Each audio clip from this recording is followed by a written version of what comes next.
Hi, Nitra. Hey there. I guess I better open the trunk. Hi, Nitra. Hey there, Tony. Sounds like you want to see what's in my trunk, right? Yes, I do. Okay, let's look. Okay.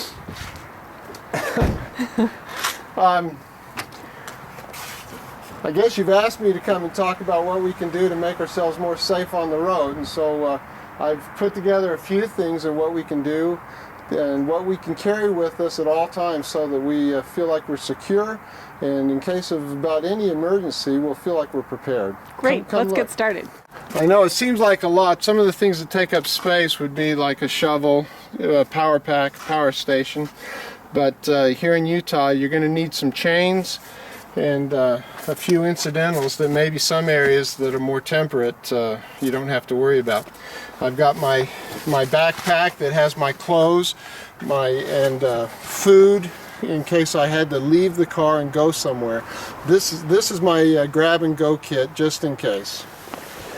And then I have a power station. This is something we'll talk about later it's just absolutely a wonderful thing. I use it all the time, and we'll talk about what it can do. Okay, some of the things we wanted to show you that are options that you can use in your car. Obviously, one of the #1 things you're going to want is a pair of jumper cables. These will jump any like battery. So a 12-volt battery can jump a 12-volt battery. You don't want to use a stronger battery to a smaller one, like a 12-volt to a 6-volt. We've talked about using something to suppress fires. Now, there's different types of fire extinguishers. Very small ones, a very small, compact. You need to make sure you don't get one that has a nozzle that when it gets jostled around that the top could break. So make sure you can get one with a little cap like this, something like this. Obviously everyone should know how to use them. Simply pull the pin, aim it at the base of the fire, and it's going to be more effective. Every car should have some water. Should stay in your backpack. Water, from having a low radiator to being stuck out by yourself, being able to have water is the first thing you're going to want to do for yourself. It's recommended that we use some type of ice, something to remove the ice. This is heat. This is better than salt. You only need a small amount, and so you don't need to carry something this big. We've taken it and just put a little in a plastic baggie. These Ziploc bags are one of the greatest things. A small baggie worth of this will help. There's plenty there to take any size car and get the ice to melt underneath the wheels. Again, for emergency's sake, they would like you to use road flares. If you have road flares, that's very bright and can be seen for a long distance, but they only last for 15 minutes or so. Some of the things they also recommend are light sticks. These are quite nice. They stay lit for quite a long time, for an hour or so, and you can put those further down the road if you're at nighttime. Being visible at night is probably one of the most important things you can do when your car breaks down.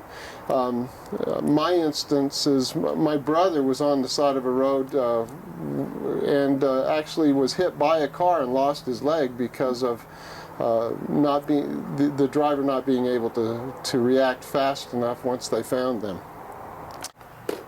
I like to have a rag. A lot of times if you have to do something on your car, it's nice to do. The other thing is a first aid kit. I have several examples of first aid kits. This one came with the car, quite small, compact, easy. We tend to keep one that's a little bit more substantial. I'm in the medical profession, and I actually have a backpack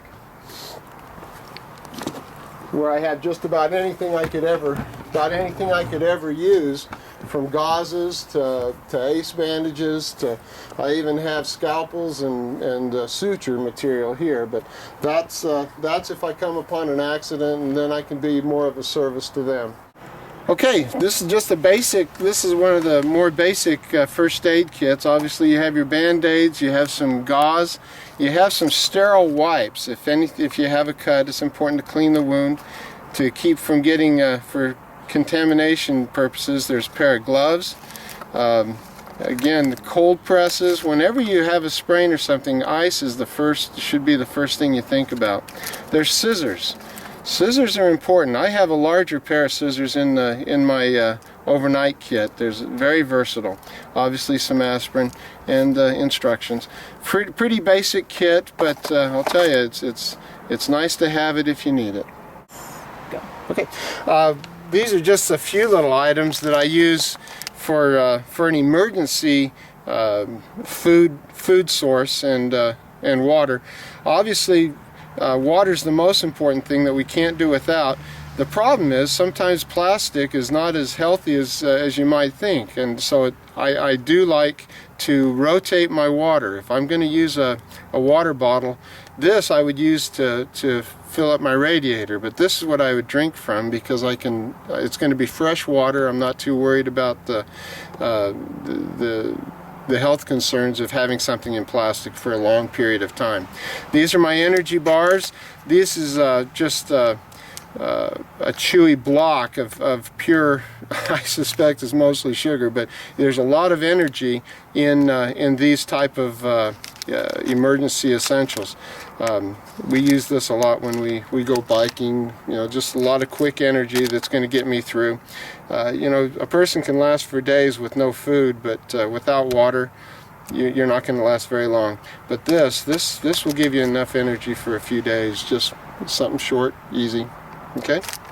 One of these is a cute little item. They recommend that you have a whistle with you, and this is one that you can hang around your neck. It also has a glow stick. It was cost about $3 in a hardware store, and it's very, very loud, and it seems to work very good. Again, this glow stick will last for 2 full hours, and it's quite nice. It's also quite loud. They'll hear that. Also, one of the best things that's easy, that's cheap, for about $5–10 you can get a pair of work gloves. If you get stuck out there, that's probably the first thing you're going to do, because if you're going to check your engine or try to replace a tire, please, wear the gloves. They're going to protect you, keep you warm, and make you feel much more comfortable.